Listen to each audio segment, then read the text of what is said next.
it's a good day. He just signed a bill into law, the American Rescue Plan, and it's a good day. And that's why I wanted to see you guys today and to see you again. It was very important to me to get back with each of you. You are the people who inspired the American Rescue Plan. You guys are the people. And so when we knew that the bill might be signed today, we wanted to make sure that I could let you know that we listened to you guys. We listened to you, and we heard your stories. And your stories represent an American story about how folks have been doing and not doing. And, you know, as the president said and promised, help is on the way. And now I'm happy to say I do believe help is here. And over the past few months, you guys, you took your time to spend time with me, to visit with me, to have long conversations that were, for you, really about sharing pain and sharing, you know, your personal kind of experience. And you've really been very generous in the way that you have given us that kind of feedback and those stories that have really shaped the American Rescue Plan. And so I want to thank you for that. And I think you're going to see that the American Rescue Plan is going to be responsive to a lot of what we talked about, and it's going to bring help to American families and to the folks that you all serve, because each of you really does represent so many folks in terms of not only your story about how you have experienced it, but the people that in every way that you touch. You know, for example, Nadia Johnson, I think you all have met each other. I visited with you, I know you remember, in a union hall in Milwaukee. I'll never forget that afternoon. We were there, you and a handful of small business owners, and we were there having a very honest, interactive conversation on the ground, in the community, where you work, to talk about the challenges that you face. And that was feedback, and that was before COVID really hit. So I've been carrying your story with me for a long time. Danielle Romanetti, I visited your small business in Virginia. Boy, by the way, did I learn how many people crochet and knit that I never knew crochet and knit. But heard about the challenges of that you are facing as a small business owner in a small business community where the majority of the small businesses are women-owned, and where you also allowed me to talk with your team, including about the challenges facing working moms, balancing working in a small business and trying to make sure that their kids are, you know, getting online to attend their classes. Ron Busby, together with the Black Chambers, you brought all of the chambers from around the country together, and we talked about the need for targeted relief for Black-owned small businesses, many of whom, and that was emphasized in our meeting, many of whom have under 20 employees. And so there is a component of how we have been rolling out relief that is paying attention to just that point and making sure that our smallest businesses are not last in line, but in fact first in line to get the benefit that they so direly need. And I'm proud to report that the American Rescue Plan includes, therefore, billions of dollars to provide growth capital to small businesses and in hard-hit areas as a focus, including Black-owned, Latino-owned, women-owned small businesses. Mark Perrone, you and I have been working together for years, and the conversations we have had for years about the dignity of the workers who stock grocery shelves and the workers who pack and process our food. You and I have had so many conversations about that. And then in particular, during COVID, when you, as always, are fighting for the dignity and for the rights of those, as we now in America now understand, essential workers.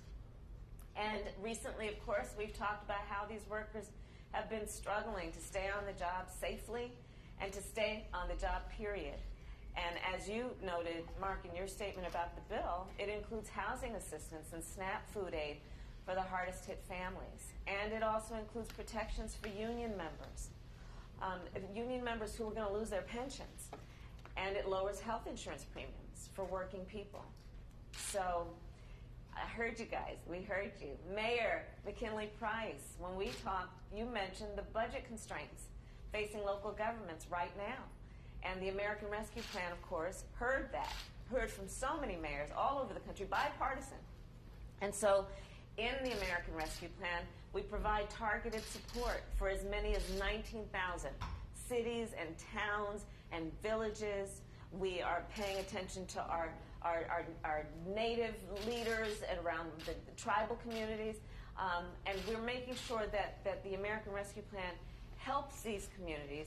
And Mayor, to your point, helps these communities keep firefighters and teachers on the job.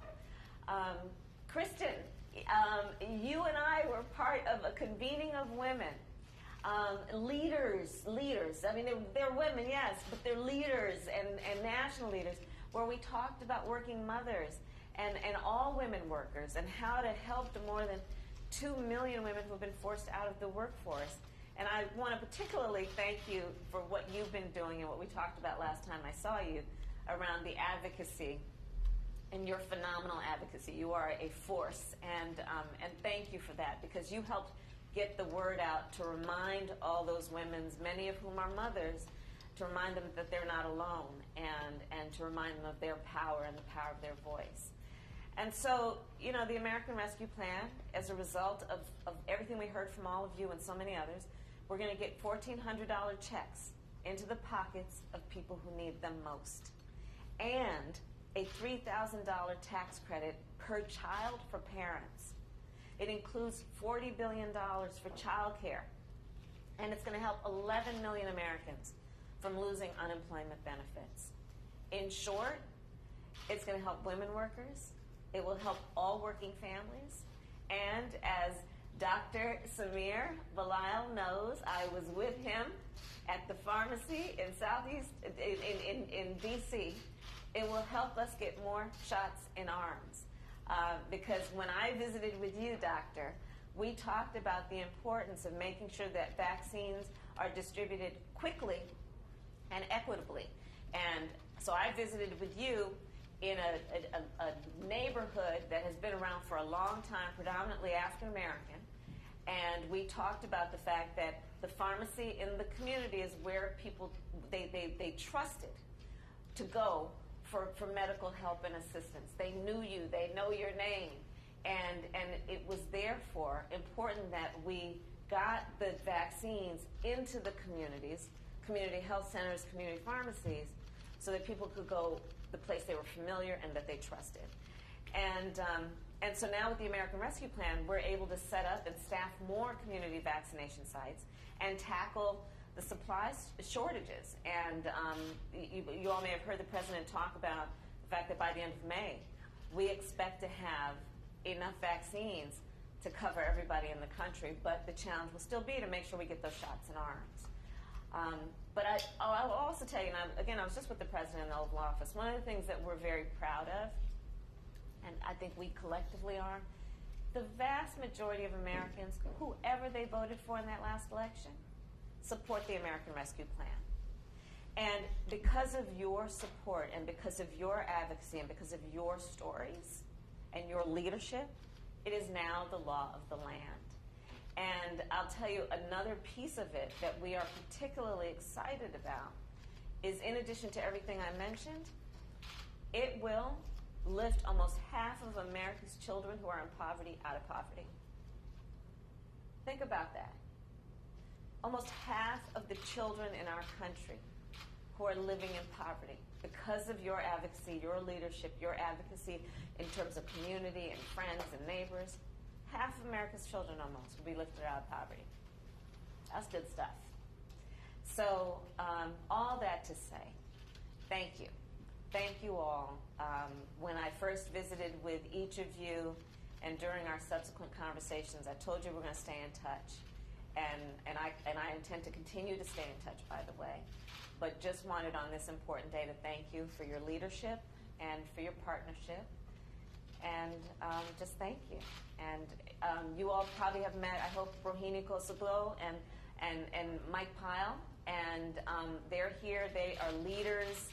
They're brilliant, and they can answer any questions. I know you guys are in the middle of a meeting that I have now just popped into. But don't hesitate to reach out if you have questions about what's in the bill or how it's going to play out.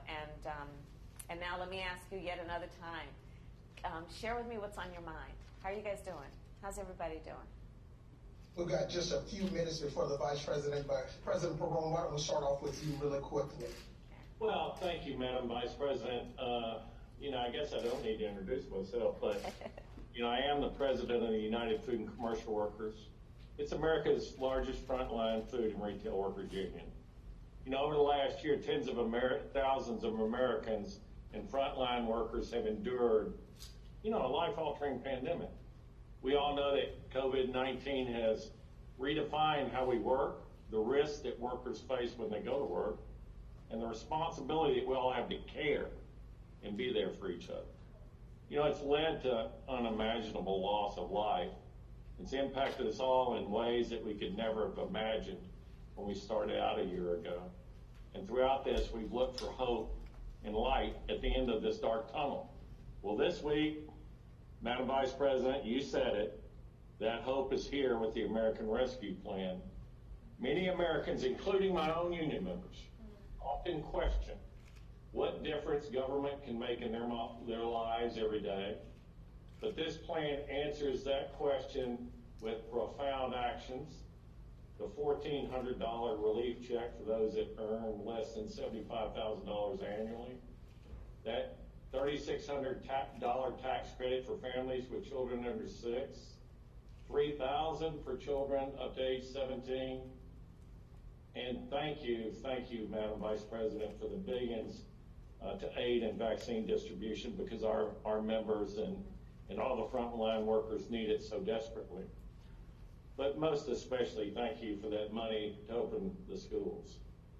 Given all the threat that our workers have faced, this vaccine funding will be vital to help ensure that these vital workers get vaccinated and vaccinated quickly.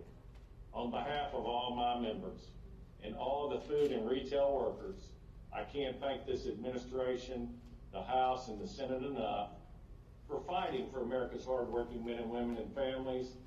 But more importantly, this legislation sends a powerful message that the responsibility to care for workers is a responsibility that we all share. Especially our corporate and elected leaders must put these interests in front of their own.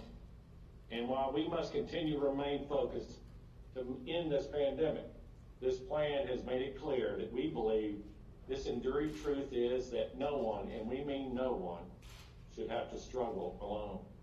So thank you, Madam Vice President. Please thank the President for me and for my members. We certainly appreciate all that you've done for us. Thank you, Mark. Thank you. That means a lot. Please give your members our best. Kristen, why don't you go ahead? Thank you, Madam Vice President. I bring over 1 million thank yous with me on this Zoom. The women and moms of America love the American Rescue Plan.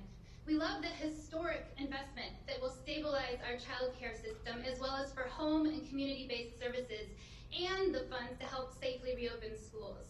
We love the fact that vaccines will be more readily available in equitable ways, especially for vulnerable communities and communities of color. We love the direct support to families, including immigrant families and all those facing hunger and teetering on the brink of homelessness. We absolutely love the revisions to our tax codes, especially including the child tax credit and EITC that, as you noted, will pull half of our children out of poverty. We are doing a happy dance. And you guessed it, we love our champions in Congress and the administration, you, Vice President Harris, who kept fighting for our families and who made this happen. Moms were and are behind you all the way. Moms Rising members made over 230,000 constituent contacts with members of Congress in support of this bill. Why? Because as we all know, the pandemic is having an outsized impact on women and moms, with women and moms of color experiencing compounded health and economic harms due to structural racism. And we know the ARP will be a tremendous help and is a powerful step toward the transformational, permanent, and universal change we all need to lift our economy, our businesses, and our families. America's parents, thank you for what you, Vice President Harris, President Biden, and the Democratic leaders in Congress have done in just 50 days, and for what you are going to do. We pledge to carry the message forward and to be your partners in continuing this progress. Thank you so much. Thank you, Kristen, and all the moms who are not just rising, but have risen. Thank you. How about you, Mayor Price? Well, thank you. As president of the African American Mayors Association, I just want to personally thank you, Madam Vice President, for your commitment to the American people. You know, with the passage of this American Rescue Plan, our member mayors and our mayors all across the country will get the appropriate funding they need to fill the voids in their fiscal budgets. The $10 billion set aside for infrastructure will help cities in desperate need of fixing roads, bridges, and other infrastructure projects that have been overlooked for the last 4 years. And my fellow colleague, like Mayor Bowser, will get the funding she rightfully deserves for her city in Washington, D.C., correcting the short change that the city received during the relief bill from the previous administration.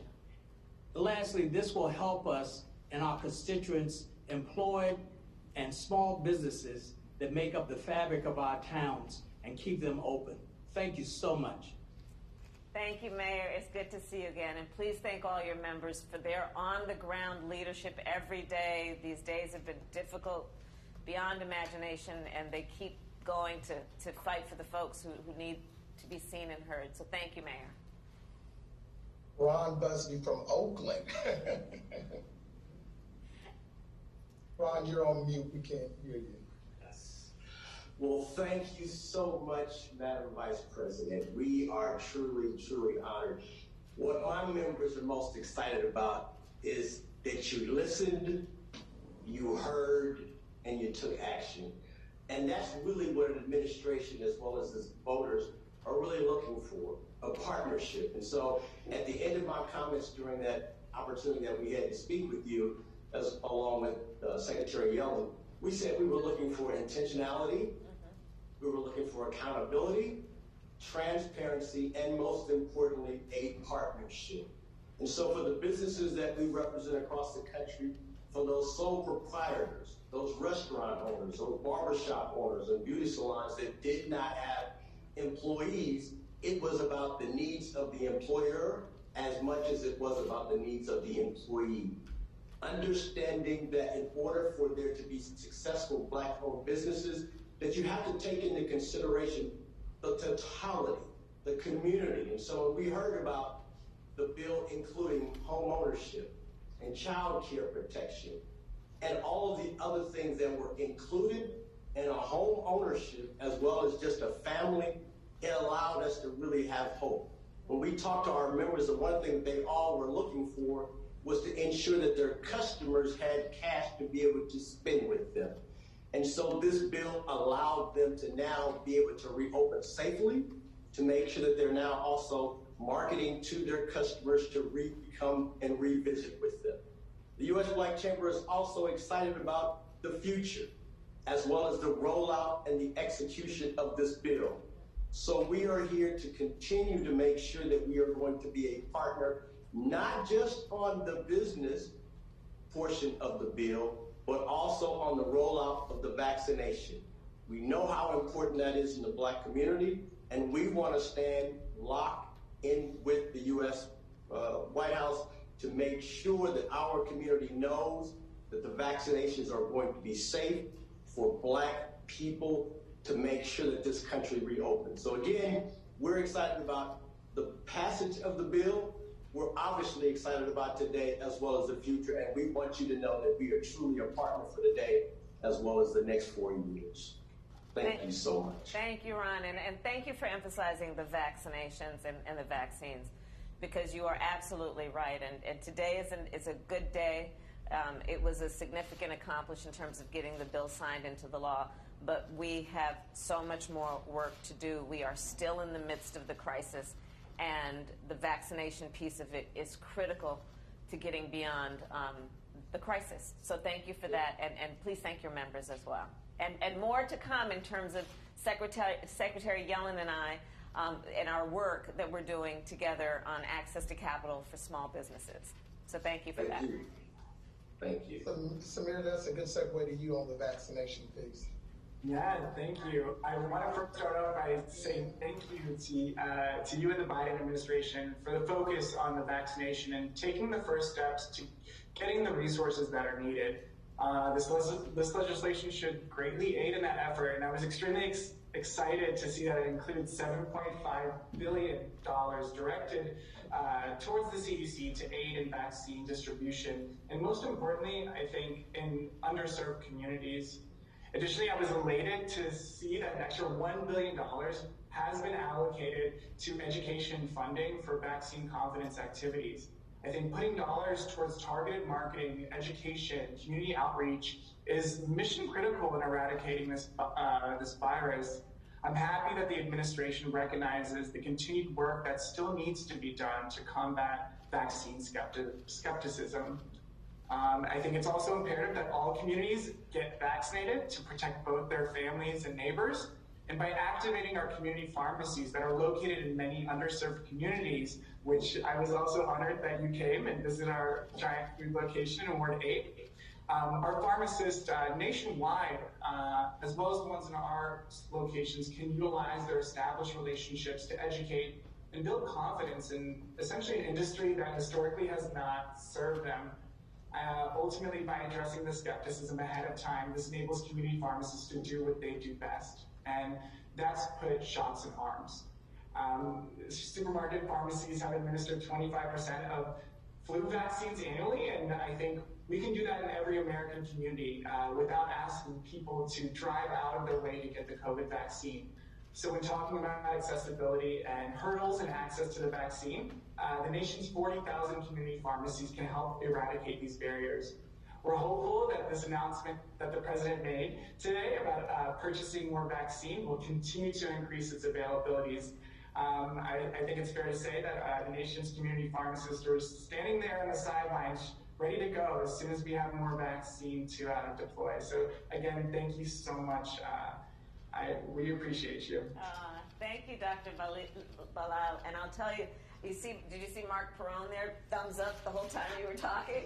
And just to make it a point, because the community-based pharmacies in the grocery store is really, it's just, folks come in for their essential needs in terms of groceries, and then they can also go and just get their shot.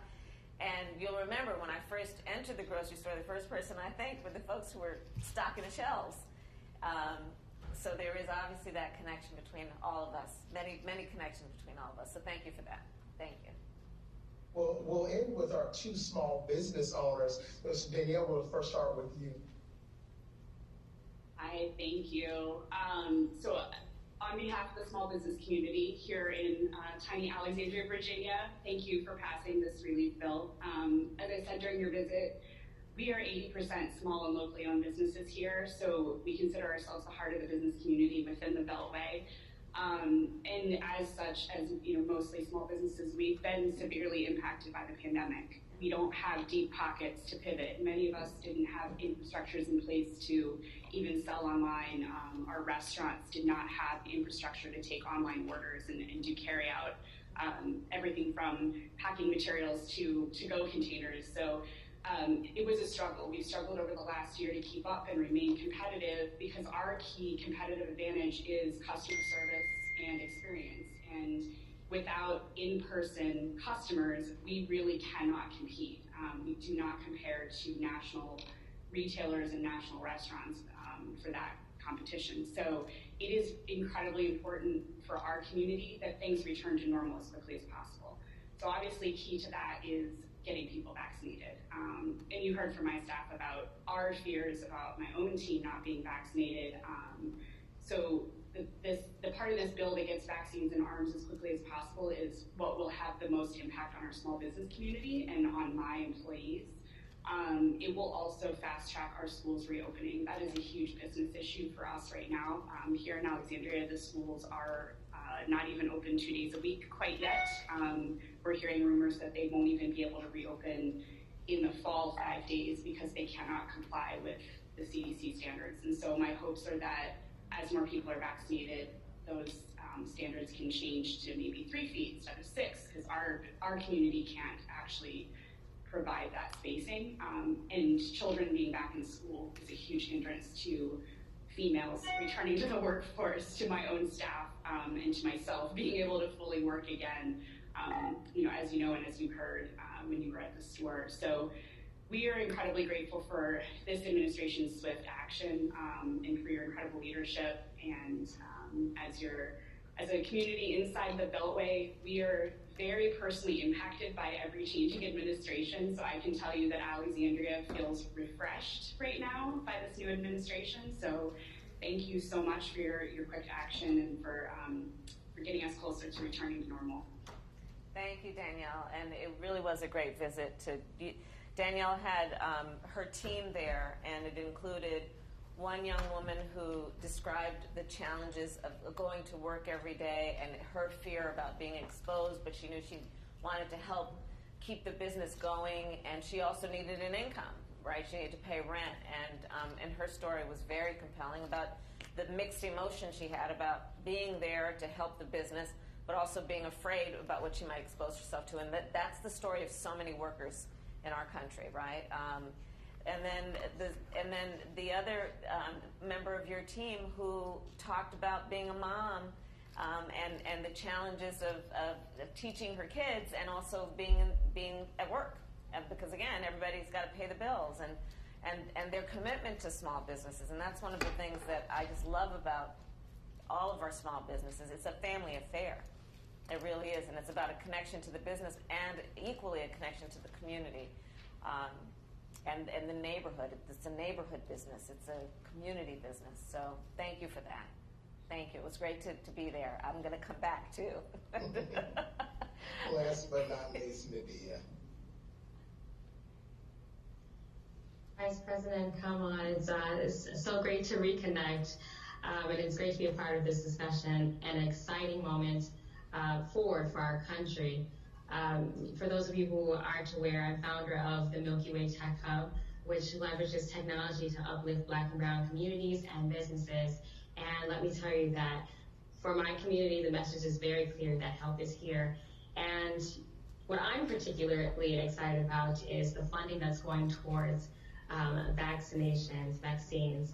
I'm hopeful that a target or a part of that funding will go towards awareness campaigns and educating folks on, where to get vaccines and the importance of getting vaccines, especially in the Black and Brown communities. And I think it's important to leverage Black vendors and Black and Brown vendors in this space to help with the successful deployment of the vaccines. So I'm very excited about that. And of course, given the interest of my small business, we've been focusing all throughout the pandemic on how to help these schools to implement STEM programming, especially through the virtual training. And so we're very excited. We've been working with teachers to sort of plan on what it looks like to get back in schools and to add additional programming to help our students to catch up. And I'm so grateful for the American Rescue Plan for helping us to get to the point where now we're in the discussions and starting to plan on opening up. And so thank you on behalf of my entire community for making this happen and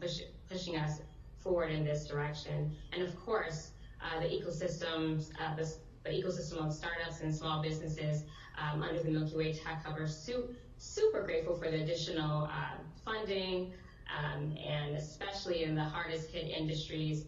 Everyone my phone was blowing up because of the news. And so I'm so grateful, and I just want to say thank you for the hard work and effort that you and President Biden have put towards making this a possibility. Thank you. Thank you, Nadia. Yes, I mean, there's so much to talk about in terms of, the potential that we have here to also leapfrog into a place that we know we can be, right? Some people talk about getting back to normal, but part of the reality of this pandemic is it has highlighted the fissures and the fractures and the failures of the system. Be that the failure to have paid sick leave, the failure to have, to deal with what we need to do to support working people, the failure of affordable childcare and the failure of adequate childcare in terms of having enough childcare, right? Not to mention supporting child care workers.